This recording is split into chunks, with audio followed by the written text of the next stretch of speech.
बिस्मिल्लाहिर्रहमानिर्रहीम। मरियतुल मशीयत कॉन्फ्रेंस आप सबको मुबारक हो। और इस कॉन्फ्रेंस के लिए जो काम किया है मुख्तार फोर्स ने, मुख्तार लोगों ने, अल्लाह ताला उनकी तौफीकात में इजाफ़ा करे और बहुत ज़्यादा इजाफ़ा करे। बड़ी अच्छी कॉन्फ्रेंस कराई है। खातून जन्नत के मुतालिक क्या कहूँ। खातून जन्नत सदीक़ा, मासूमा, रकिया, नकिया, ज़किया, रशीदा, इतने सारे लक़ब कहाँ से, लक़ब मुझसे नहीं याद होते। बड़ी दफ़ा मैं बात कर चुका हूँ कि जनाब ज़हरा पे बात करना बहुत मुश्किल, पूरा इस्लाम कवर करना पड़ता है इनका ज़िक्र करने के लिए। तो आज थोड़े से मौजज़ात इनके मैं आपको बताता हूँ कि यहूदियों की शादी थी, बच्ची की शादी थी। उन्होंने नबी पाक से कहा कि आप ये अब इनको अपनी दुख्तर पाक को लेके आए, तो नबी पाक नहीं माने। 2-3-4 दफ़ा आए, वो गए नहीं माने। आखिरकार एक दफ़ा चले गए और बिनते रसूल चली गई। तो जैसे ही घर में दाखिल हुई, उनका बरक देखा। यहूदी उस वक्त भी बड़े अमीर थे, बहुत उनके पास पैसा था। तो उनके होश उड़ गए कि ये क्या हो गया। और जनाब ने जैसे ही कदम अंदर रखा, दुल्हन बेहोश हो गई, दुल्हन बेहोश हो गई। और उधर जनाब उनको चाचा इस बात का हो गया कि ये क्या औरत आई है, क्या हमारे साथ हो गया है। अब वो उनको पानी ला रहा है, कुछ ये ला रहा है, कुछ वो ला रहा है। बड़ी देर हो गई। तो इस नाम में किसी ने कहा कि खातून जन्नत से कि आप दुआ करें ये ठीक हो जाए। तो खातून जन्नत ने नमाज 2 रकत पढ़ने की दरख्वास्त की। नमाज 2 रकत नवाफिल पढ़े और जनाब दुल्हन कलमा पढ़ के उठ गई। एक वाक़या ये हो गया।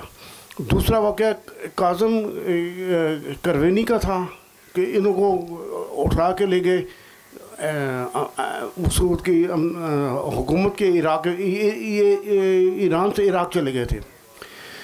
तो इनको ले गए उठा के कि जनाब ले गए किसी सहरा में ले गए कत्ल करने के लिए। और इनके लिए मशीन भी ले गए कब्र खोदने के लिए, सारा कब्र इंतज़ाम हो गया। और जनाब जब कब्र में डालने लगे ना तो एकदम वायरलेस की घंटी बजी और उधर से पैगाम आ गया कि इनको वापस ले आओ बगदाद। तो 3 महीने बगदाद में रहे और उन्होंने कहा कि मैंने तवस्सुल किया था जनाब ज़हरा से कि मेरी जान बच जाए, और इसी वजह से उनकी जान बच गई। तो तस्बीह ज़हरा भी एक बहुत बड़ी हकीकत है। हर आदमी पढ़ता है, हर नमाज के बाद पढ़ते हैं, हर वक्त पढ़ते हैं। कभी सोचा है कि इससे कितनी बड़ी नेमत है खुदा की कि हमें इतनी बड़ी नेमत घर बैठे मिलती है। और हम 3 तस्बीह पढ़ते हैं जनाब ज़हरा की, अल्लाह अकबर, सुभान अल्लाह, क्या हो जाता है। चौथी बात ये थी कि हदीस किस्सा जाबर ने अंसारी ने ये हदीस हमारे तक पहुंचाई। तो उनको ये बयान किया कि ये फ़ातिमा क्या है, फ़ातिमा का पूरा हदीस किस्सा है ही हज़रत फ़ातिमा के लिए। हदीस किस्सा का मकसद ही हज़रत फ़ातिमा था कि ये उनके बाप हैं, ये उनके वालिद हैं, ये इनके शोहर हैं, ये इनके बच्चे हैं दोनों। तो सारा कुछ तो था उस फ़ातिमा की वजह से था। तो ये एक बहुत बड़ी नूरानी शख्सियत थी, बहुत बड़ी हदायत वाली शख्सियत थी।